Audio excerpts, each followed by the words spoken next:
You need to remove that immediately. The words sliced through the humid Georgia afternoon like a blade.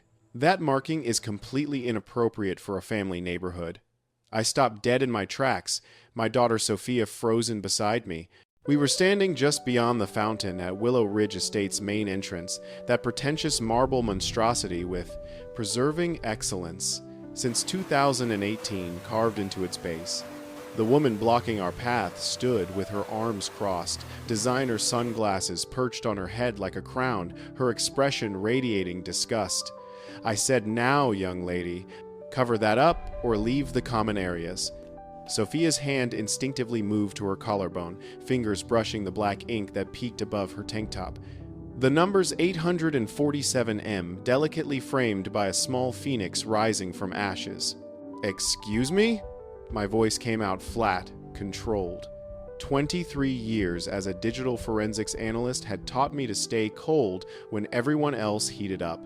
"Your daughter's tattoo violates community standards," the woman continued, gesturing at Sophia's chest like she'd spotted biohazard contamination. "Visible body art on minors is explicitly prohibited under our updated decorum policies." That woman was Diane Rothschild, president of the Willow Ridge HOA, self-appointed guardian of suburban perfection, and apparently the arbiter of who belonged in her neighborhood. She didn't yell, she didn't need to. Diane's weapon was policy, delivered with surgical precision and wrapped in fake concern. But then something shifted in her expression. Her eyes locked onto those numbers above Sophia's heart, 847M, and for just a second, her smugness flickered. She blinked twice, confusion cracking through her mask of authority. That tattoo wasn't decorative. It was a transplant registry code, the number assigned when doctors told my 16-year-old daughter she had less than a month to live unless they found a kidney donor. Diane didn't understand what she was looking at, but I did. I stepped forward, positioning myself between her and Sophia.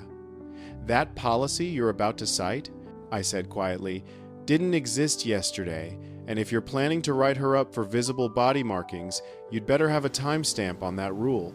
I authenticate digital documents for federal courts. I live for metadata." Her face twitched. She tried to recover, one hand smoothing the fabric at her side. This community maintains presentation standards that include appropriate dress and the concealment of "Show me where it says that." My voice never rose. I just held her gaze until she looked away. "The board voted on updated youth guidelines just last week, then produced the meeting minutes with signatures and filing timestamps." I pulled out my phone. Because I requested a full copy of the bylaws 3 days ago, and there was nothing about tattoos, nothing about youth markings, nothing. Diane's jaw tightened. For a moment, I thought she might back down. Instead, she straightened, her voice dripping with false patience. "I'll have the documentation sent to your residence by end of day, Mr. Brennan. In the meantime, I strongly suggest your daughter respect community sensibilities." She walked away, heels clicking against the pavement like a countdown. Sophia hadn't said a word. When I looked at her, she was staring at the ground, arms wrapped around herself despite the 80-degree heat. "She can't do that, right?" Her voice was so small it nearly broke me. "No," I said, "she can't. And I'm going to prove it." But even as I said it, I knew this was about more than one woman's power trip. This was about control, how far someone will go to erase anything that doesn't fit their pristine, curated vision of perfection. And if Diane Rothschild thought she could rewrite the rules to erase my daughter's survival, she was about to discover exactly who she was dealing with. Because unlike neighborhood gossip and carefully crafted newsletters, digital evidence has a memory, and I read it better than anyone. I'm Marcus Brennan.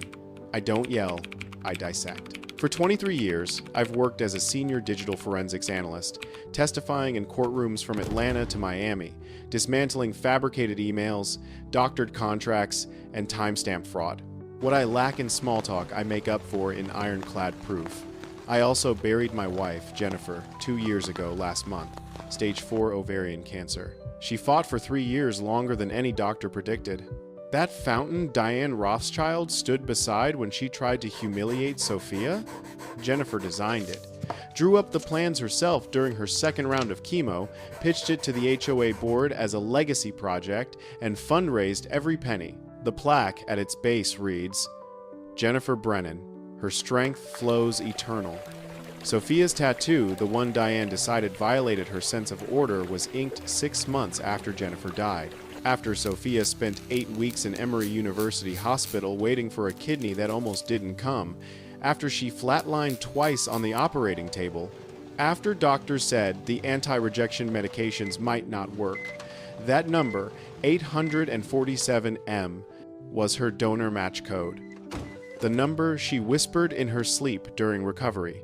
The number that gave her a second chance at life when everything else had been taken from her. So when Diane Rothschild demanded she cover it up, what she really said was, "Your survival offends my aesthetic." And here's the thing, the HOA never had a tattoo policy. Not in the original 2018 bylaws, not in any amendment filed with Cobb County, not anywhere, which meant Diane saw my daughter's ink, panicked, and decided to manufacture a rule on the spot. I didn't argue with her at the fountain. I didn't need to. I just walked Sophia home, sat her down with some iced tea, and opened my laptop. If Diane wanted to weaponize policy against my daughter for surviving, she'd better have her files in order, because I was about to tear apart every digital trail she'd left behind, and she had no idea what was coming. The first violation notice arrived 30 minutes later, not the next day. Not after some supposed board review. 30 minutes. Unauthorized decorative structure. Community water feature area. Improper memorial placement without board pre-approval. I read it twice, standing in my driveway. The paper still warm from the printer. They were citing the fountain. Jennifer's fountain. The one the board had unanimously approved. The one with meeting minutes, signed contracts, and a dedication ceremony attended by half the neighborhood. The notice had Diane's signature at the bottom, time-stamped 4:47 p.m., exactly 32 minutes after our confrontation. I didn't tear it up. I didn't crumple it in rage. I scanned it, logged the timestamp, and saved it in 3 separate locations. Then I pulled up the original fountain approval documents from 2019, board meeting minutes, signed resolution, filed permits with Cobb County. Everything was in order, legally bulletproof, which meant this violation wasn't about the fountain. It was about sending a message.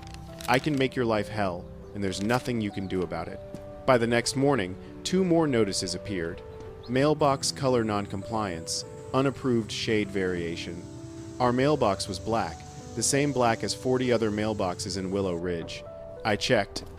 Lawn maintenance deviation. Grass height exceeds 3.2 inches in front left quadrant. I measured 3.1 inches. Everywhere. Sophia found the 3rd notice taped to her car windshield when she left for her shift at the bookstore. Vehicle decal violation. Unauthorized bumper sticker visible from street. The sticker said, "Organ donor, save lives." She came back inside, notice in hand, and didn't say anything. Just set it on the kitchen counter and stared at it. "Dad, why is she doing this?" "Because she can," I said, "and because she thinks we'll fold." "Will we?" I looked at my daughter, my smart, stubborn, surviving daughter, and felt something cold and sharp settle in my chest. No. We're going to bury her in her own paperwork. I spent that evening doing what I do best, building a timeline. Every HOA violation issued in Willow Ridge over the past 18 months, every policy update, every board meeting minute, every revision logged with the county. I requested public records from Cobb County's HOA registry. I pulled cached versions of the Willow Ridge website from the Internet Archive. I downloaded every newsletter, every email blast, every PDF posted to the resident portal. And then I started cross-referencing. The tattoo policy Diane cited, it didn't exist. Not in any filed document, not in any board meeting agenda, not in any newsletter announcement, but something else did exist. A draft memo titled Youth Conduct and Appearance Standards, Internal Review Only, buried in a subfolder on the HOA's shared Google Drive. The memo was dated 5 days ago. It had never been voted on, never been approved. never been filed, and according to the document's metadata, it had been created by a user account registered to diane.rothschild@willowridgehoa.com. She'd written the policy herself, never brought it to a vote, and tried to enforce it anyway. I saved everything. Printed copies, uploaded backups to secure cloud storage, encrypted the files. Then I called my friend Lisa Chen, a civil compliance attorney I'd worked with on a municipal fraud case 2 years back. "Marcus, what did you get yourself into now? HOA president is fabricating violations to target my daughter." Jesus, how bad? She's issuing citations under policies that don't legally exist. Silence on the other end. Then, send me everything. If she's enforcing fake rules, that's not just unethical, it's actionable fraud. I sent the files. 20 minutes later, Lisa called back. "Marcus, this is worse than I thought. She's not logging these violations in the official ledger. She's issuing them off book. What does that mean? It means she's running a shadow enforcement system, and if you can prove it, you can dismantle her entire operation." I leaned back in my chair, staring at the ceiling. Then, let's dismantle it. Sophia stayed quiet through most of it. She went to work, came home, did her online college coursework, and avoided the common areas. But I noticed the way she started wearing long sleeves, even in the heat. The way she parked her car in the garage instead of the driveway. The way she stopped walking past the fountain. One night, I found her sitting on the back porch, arms wrapped around her knees, staring at nothing. "You okay?" She didn't look at me. She made me feel like I did something wrong, like surviving was shameful. My throat tightened. "You didn't do anything wrong. Then why does it feel like I'm being punished?" I sat down beside her. "Because people like Diane need control. And when something disrupts their perfect little world, like a girl who fought death and won, they try to erase it." Sophia finally looked at me, eyes wet but fierce. "So what do? We fight back. With facts." She nodded slowly. "Good, because I'm tired of hiding." That's when I knew we weren't backing down. Not for Diane. Not for anyone. The next morning, I started canvassing the neighborhood. Not aggressively, just strategically. Conversations at mailboxes, quick chats at the dog park, casual questions at the community pool. "Hey, you ever get hit with a violation notice that seemed..." Most people hesitated. Then they started talking. Mrs. Patterson, 3 houses down, had been cited for unapproved seasonal decorations when she hung a memorial wreath after her father died. The violation came 2 days after the funeral. Mr. Chen got written up for parking his hybrid in his own driveway. Supposedly, it was a commercial vehicle because he had business cards in the back seat. He worked in insurance. The Kowalskis were fined for their teenage son's band practicing in their garage. Excessive noise disturbance. They practiced at 3 p.m. on Saturdays. Nowhere near quiet hours. Every story followed the same pattern. Random enforcement. No warnings, no documentation in the monthly newsletters, just sudden, punishing violations that appeared out of nowhere. And when I asked if they'd challenged them, the answer was always the same. We paid the fine. It wasn't worth the fight. That's how Diane operated. Isolate, intimidate, make the cost of resistance higher than compliance. But she'd made one critical mistake. She'd targeted someone who specialized in finding patterns in digital chaos. By late afternoon, I had 8 residents willing to provide statements. 2 offered copies of their violation notices. One, Mr. Chen, still had the original email chain where he'd tried to appeal and been ignored. I compiled everything into a single folder, cross-referenced dates, logged inconsistencies, mapped the enforcement timeline. The pattern was unmistakable. Diane ramped up violations in the weeks leading up to board elections. She targeted anyone who'd questioned her authority in public meetings. She punished residents who didn't contribute to her pet projects. It wasn't governance. It was retaliation masquerading as policy. That night, I sat Sophia down and showed her what I'd found. "Dad, she's been doing this to everyone. For years," I confirmed. "And no one's had the proof to stop her." until now. Sophia traced her finger over one of the violation notices, the one issued to Mrs. Patterson for the memorial wreath. Her father was a Marine, Sophia said quietly. I remember seeing his flag at the funeral. Diane cited her anyway. Sophia's jaw set. Then we stop her. The next HOA board meeting was in 3 days. And I was going to walk in with a file thick enough to bury Diane Rothschild's entire reign of manufactured authority. But first, I needed to talk to someone on the inside. Someone who might actually have a conscience. His name was Troy Kessler. The HOA's compliance secretary. Mid-30s, quiet, always took meticulous notes during meetings. I'd seen him at the fountain dedication 2 years ago. He'd shaken Jennifer's hand, told her the design was beautiful. If anyone on that board had doubts about what Diane was doing, it was him. I found him the next morning at the Willow Ridge Dog Park, throwing a tennis ball for his golden retriever. Troy, got a minute? He looked up, surprised. Marcus, hey, yeah, of course. I didn't waste time. You know what Diane's doing to my family? His expression shifted. Guilt. Maybe shame? I heard there were some violations. 5 in 3 days. For things that either don't exist or aren't actually violations. He looked away. Marcus, I'm just the secretary. I don't issue citations. But you log them, and I'm guessing these aren't in the official ledger. His silence was answer enough. Troy, she's fabricating enforcement. You know that's illegal under the HOA charter. I know. His voice was barely a whisper. But if I speak up, she'll bury you too. I get it. I softened my tone. But here's the thing. I'm not asking you to take sides. I'm asking you not to let her erase the truth. He stared at the ground for a long moment. Then he reached into his jacket pocket and pulled out a USB drive. This is a backup of the violation logs, the real ones, before she started editing. I took it carefully, like it might combust. Why are you giving me this? Because your wife was kind to me when my mom died. And because Diane tried to cite me last month for having a hospice van parked in my driveway, he called his dog and walked away without another word. I stood there, USB drive in hand, and felt the ground shift beneath me. This wasn't just about Sophia anymore. Diane had been doing this to everyone, silencing, erasing, rewriting the rules to suit her control, and now I had proof. I spent the next 48 hours in my home office, barely sleeping.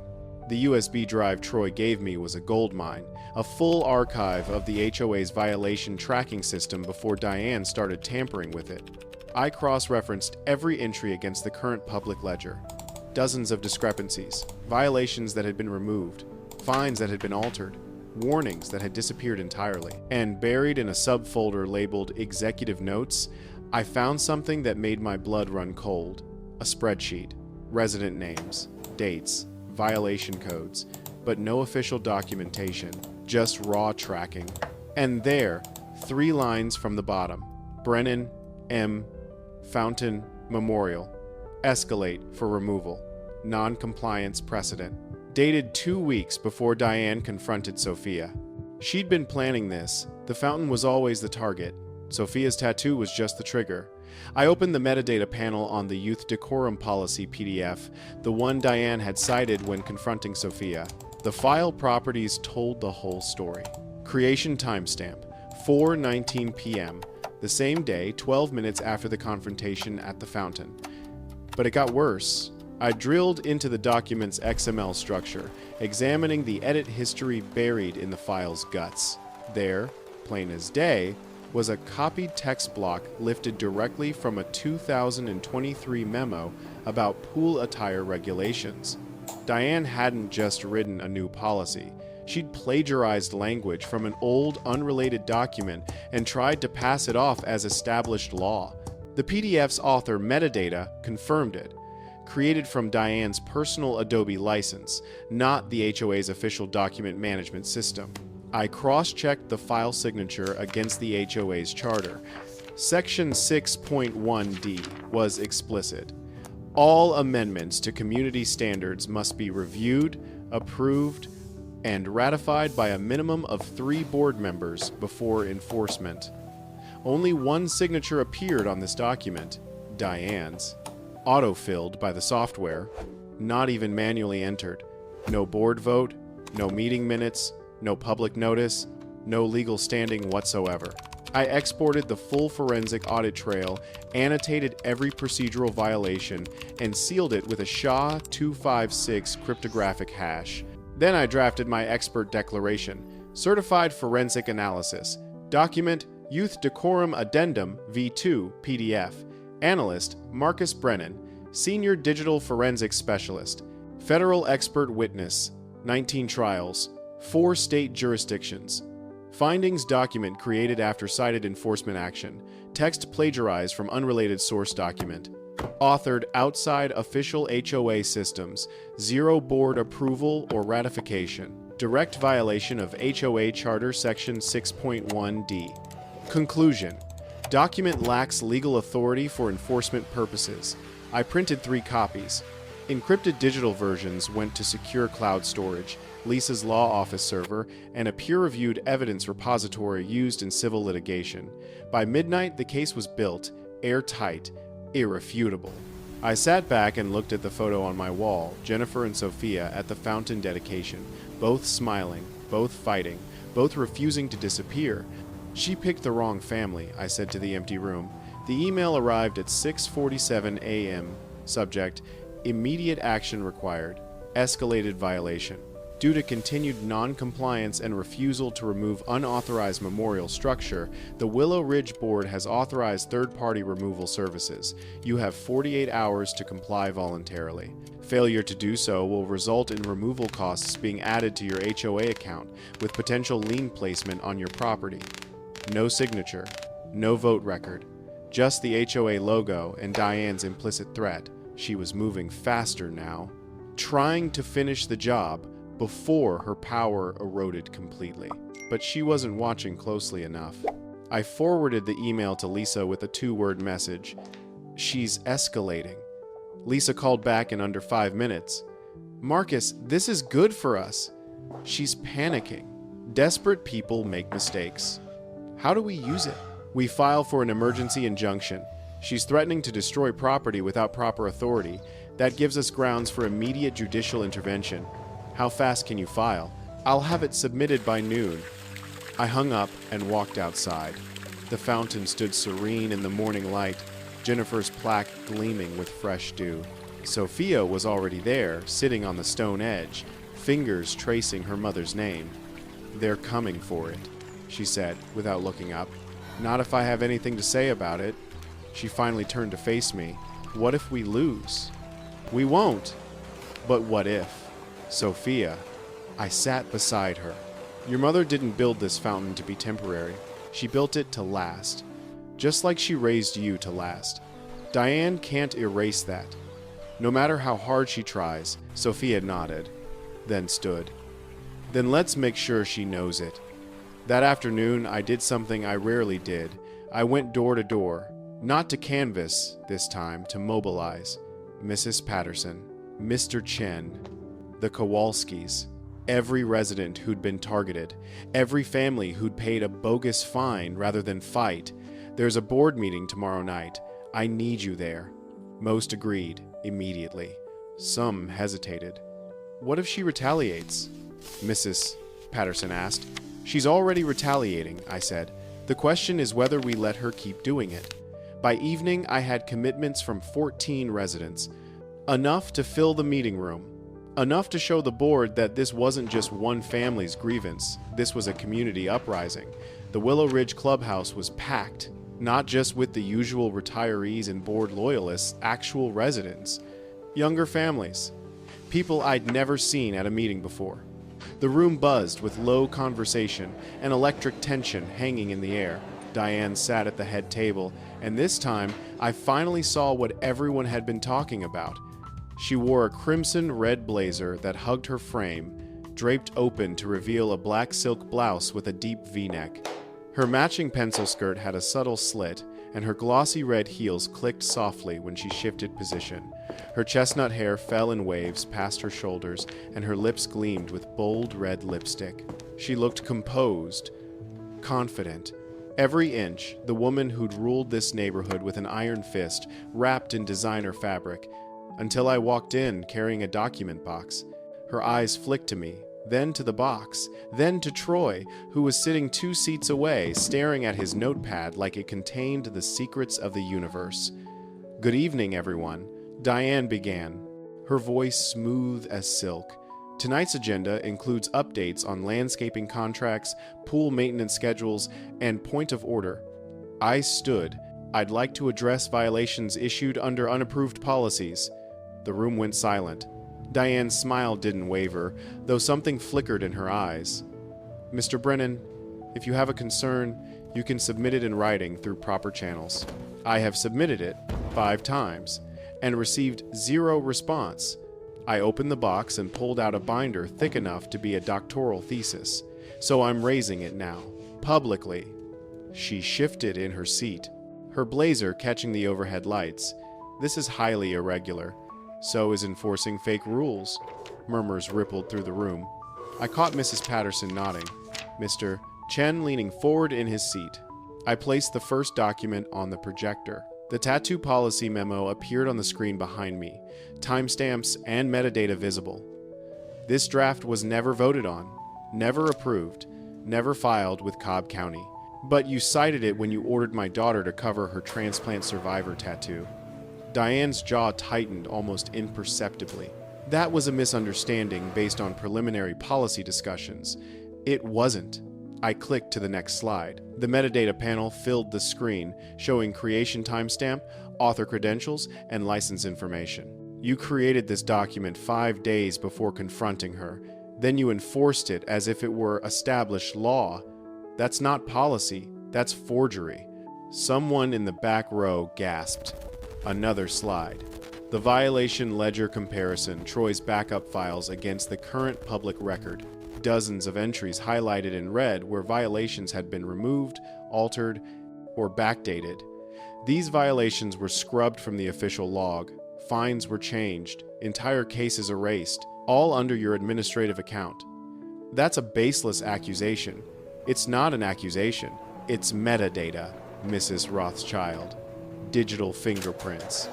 I advanced to the next slide, showing her user account credentials embedded in the file modification history, and they all point directly to you.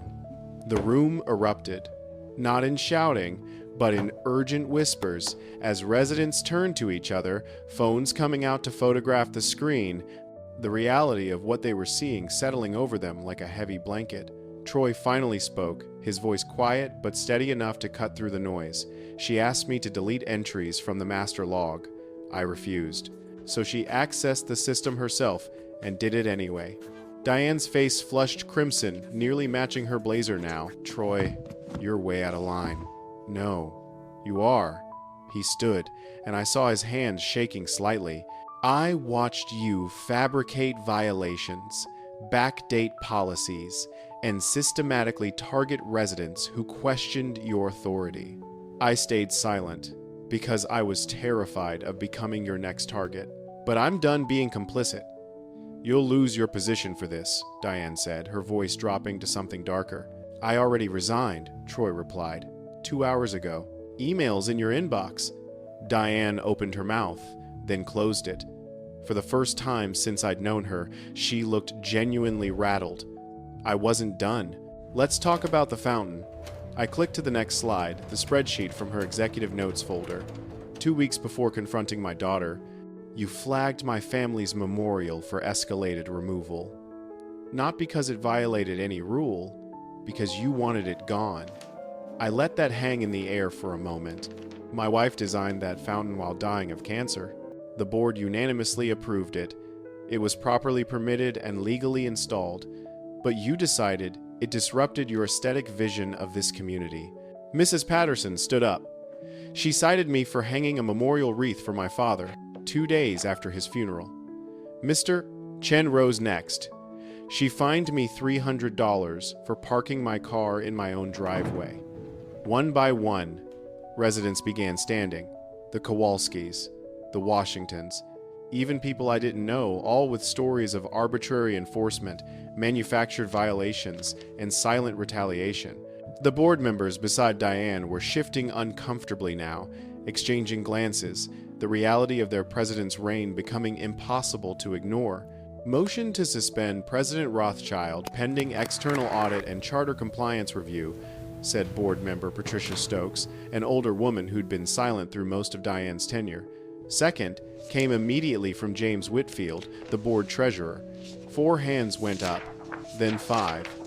Diane sat frozen, her crimson blazer suddenly looking less like armor and more like a target, her perfectly painted lips pressed into a thin line. The vote was called. All in favor? Aye. 5 voices in unison. Opposed? Silence. Diane stood slowly, gathering her papers with mechanical precision.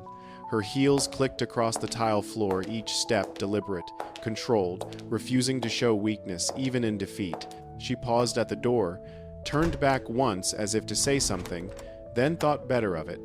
The door closed behind her with a soft click that echoed like a gavel, and just like that, the spell broke. The room erupted in conversation the moment Diane left. Residents clustered in groups, comparing notes, sharing stories, processing what had just happened. Troy approached me, looking exhausted but lighter somehow. "Thank you," he said quietly. "You're the one who provided the evidence. You're the one who knew what to do with it." He glanced toward the door Diane had exited through. "She's going to come after me." "Let her try," I said. "Everything she does from here on out is under a microscope. And if she retaliates against a whistleblower, Lisa will have her in court before she can draft the memo." He nodded, though doubt still lingered in his eyes. Patricia Stokes approached, her expression thoughtful. "Mr. Brennan, the board owes you an apology. We should have noticed what was happening sooner." "Then make sure it doesn't happen again," I replied. "Transparency, accountability, no more shadow enforcement." "Agreed. We'll be posting all violation logs publicly from now on. Monthly audits, everything." I shook her hand, then gathered my materials. Sophia was waiting in the parking lot, leaning against my car. She'd watched through the clubhouse windows but hadn't come inside. "How'd it go?" she asked. "She's suspended, pending full investigation." Sophia exhaled slowly. "It's really over?" "This part is." We drove home in comfortable silence. When we pulled into the driveway, Sophia didn't get out immediately. "Dad? Yeah? Thank you for not making me hide." My throat tightened.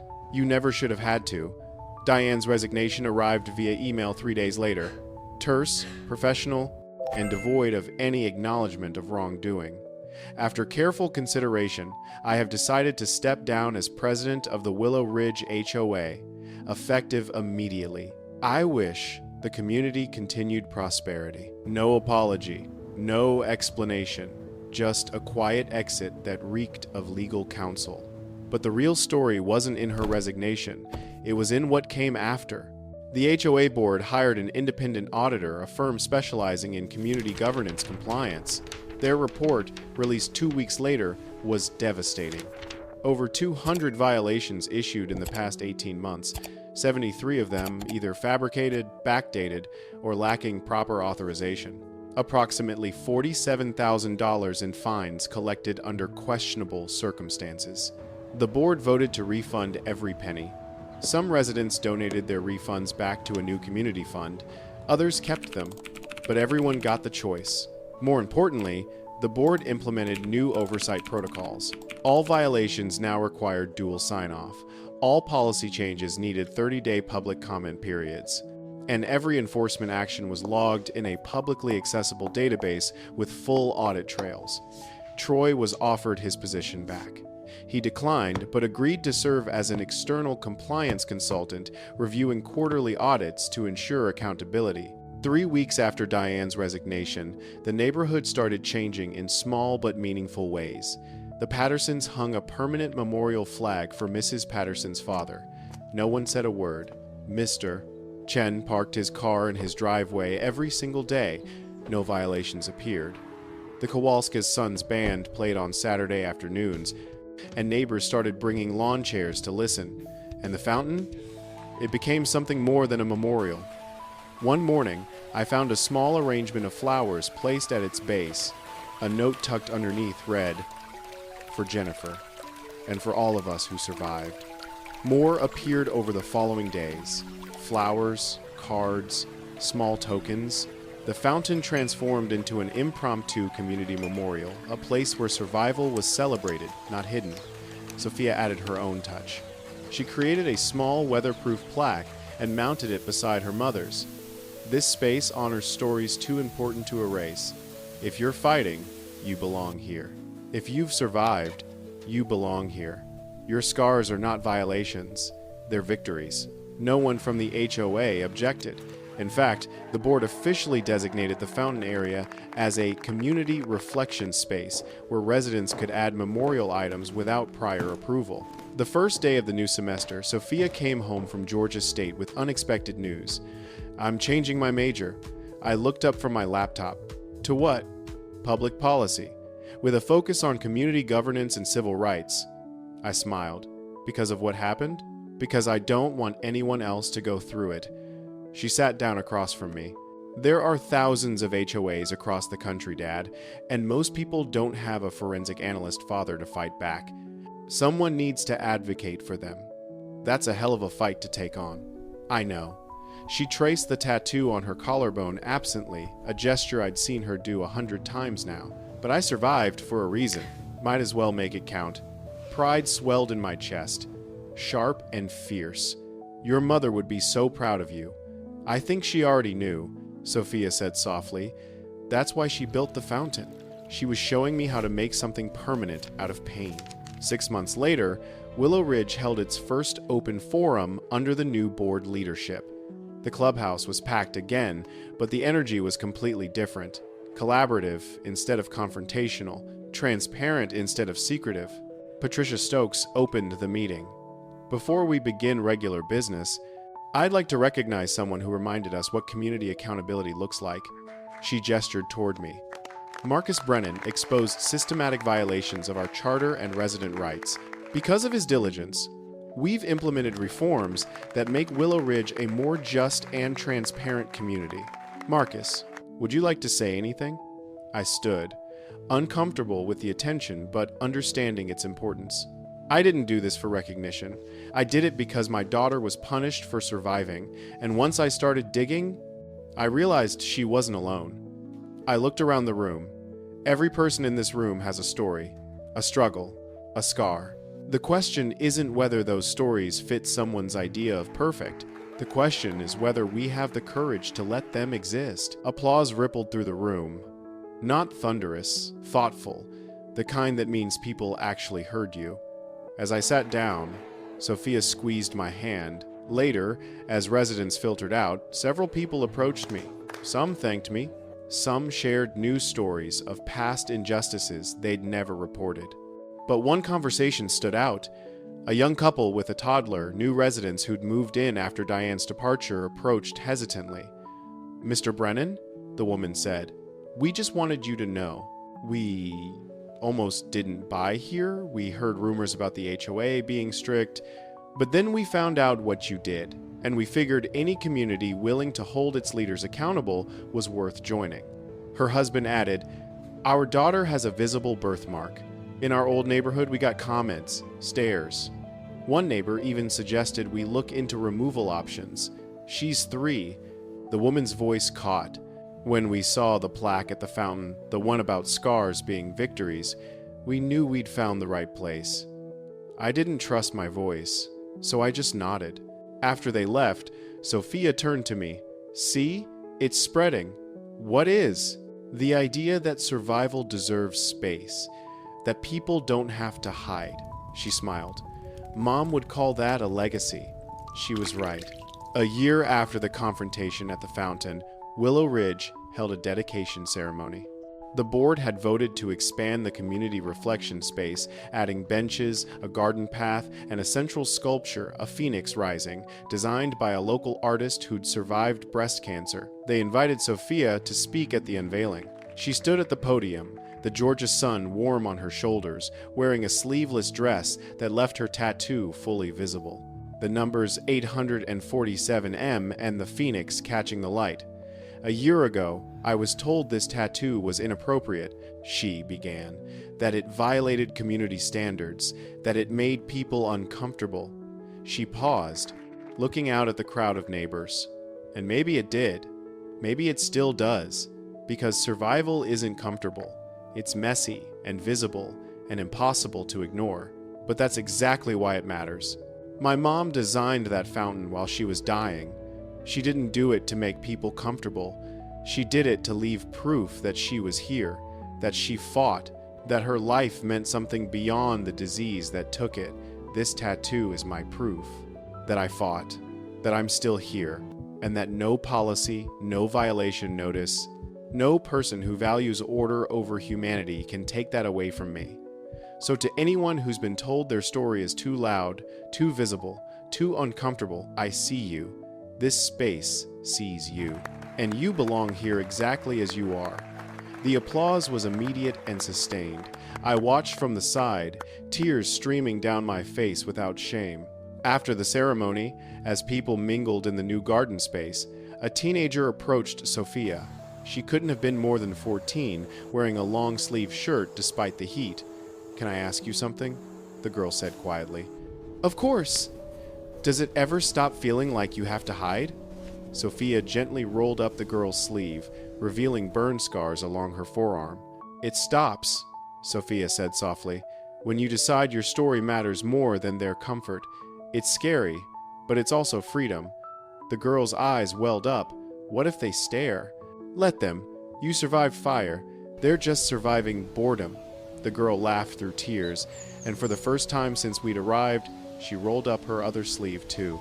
I watched this exchange from a distance, my heart full to breaking. This was what Jennifer had wanted.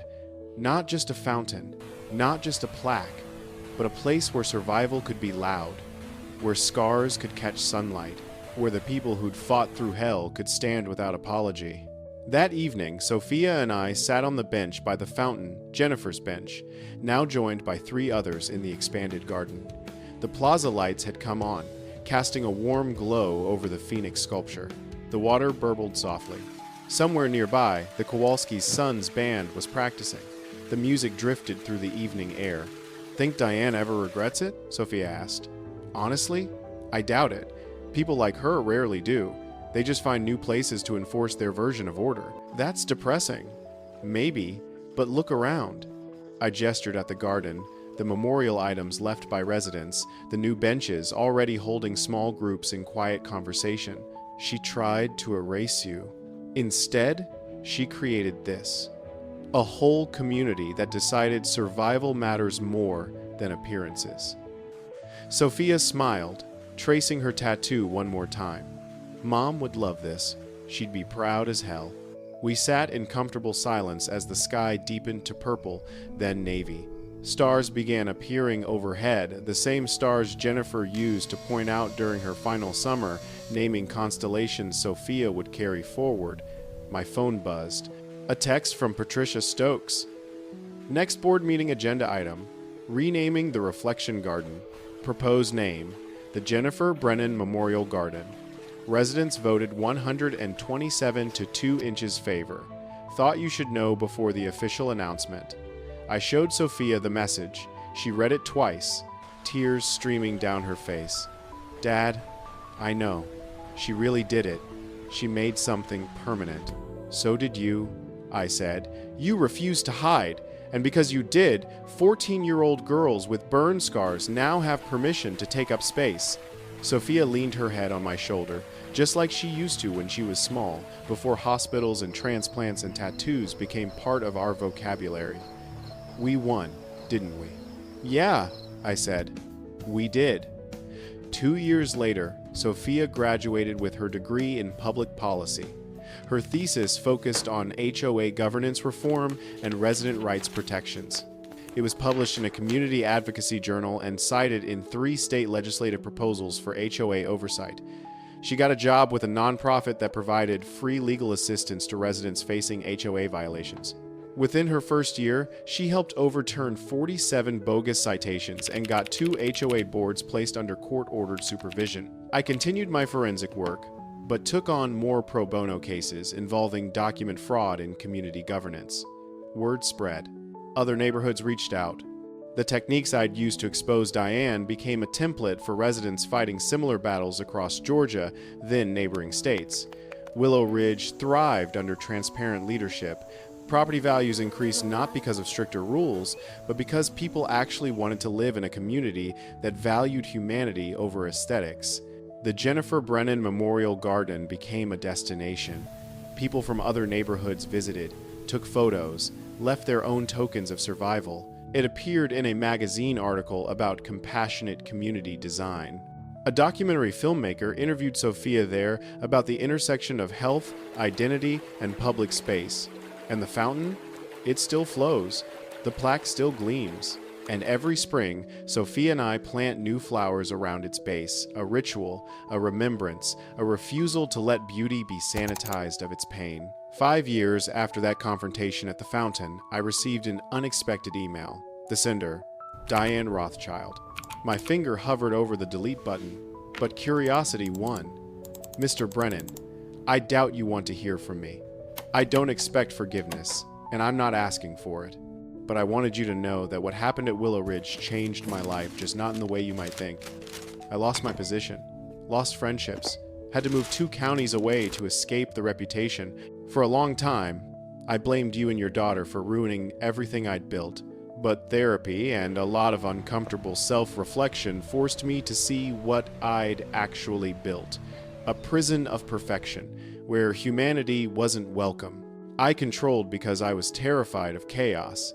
I erased stories because they reminded me I didn't have one worth telling. I'm working as a compliance coordinator now. Ironic, I know, but in a hospital, not a community board. I process patient grievances, make sure people are heard, not silenced. I'm not good at it yet, but I'm trying. I wanted you to know that the garden you created, the one that replaced my regime, saved someone's life last year. A woman considering suicide visited and read the plaques. She said seeing proof that other people survived made her believe she could too. She left flowers at your wife's memorial. I saw the story in a local news piece. I suppose I'm saying thank you. Not for what you did to me, but for what you built in spite of me. Your daughter was never the violation. I was. Diane, I read it 3 times. Then I showed it to Sophia. What are you going to say? She asked. I don't know if I'm going to respond at all. You should, Sophia said. Not for her, for you. I thought about it for 2 days. Then I wrote back, Diane, accountability is uncomfortable. Growth is uncomfortable. You're doing the work, and that matters. I can't offer forgiveness that's not mine to give, but I can acknowledge that you're trying. Keep trying. The woman who survived because of the garden, she's exactly why we fought. Not against you, but for the right to exist without apology. I hope your new work brings you peace. Marcus, I hit send before I could second guess it. Sophia smiled when I told her. That was kind. Your mother taught me that justice and compassion aren't opposites. Think Diane will actually change? I think people can surprise you, I said. But either way, we don't build gardens for the people who tried to destroy us. We build them for the people who come after. Today, the Jennifer Brennan Memorial Garden is 8 years old. The Phoenix sculpture has weathered to a beautiful patina. The plaques are read by thousands of visitors each year. And the fountain, Jennifer's fountain, still flows with the strength of the woman who designed it while dying. Sophia runs her nonprofit now. She's helped reform HOA governance structures in 6 states. She's testified before state legislatures. She's been interviewed on podcasts, featured in articles, and invited to speak at community advocacy conferences. And she still wears that tattoo. 847M. Her donor code. Her victory. Not hidden. Not apologized for, just present the way survival should be. Last week, a mother and daughter visited the garden. The daughter, maybe 17, had radiation markers tattooed on her chest, permanent reminders of where the machines had targeted her cancer. Sophia sat with them for 2 hours, answered questions, shared her story, reminded them that their bodies were roadmaps of battles won, not flaws to hide. As they left, The mother hugged Sophia. Thank you for giving her permission. Permission for what? To take up space. I still live in Willow Ridge. Still work in digital forensics.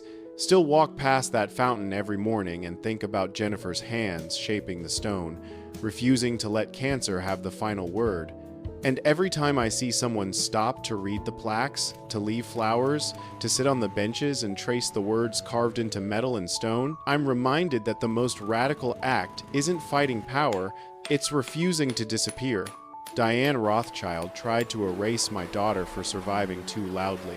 Instead, she sparked a movement that told thousands of people, your survival is not a violation.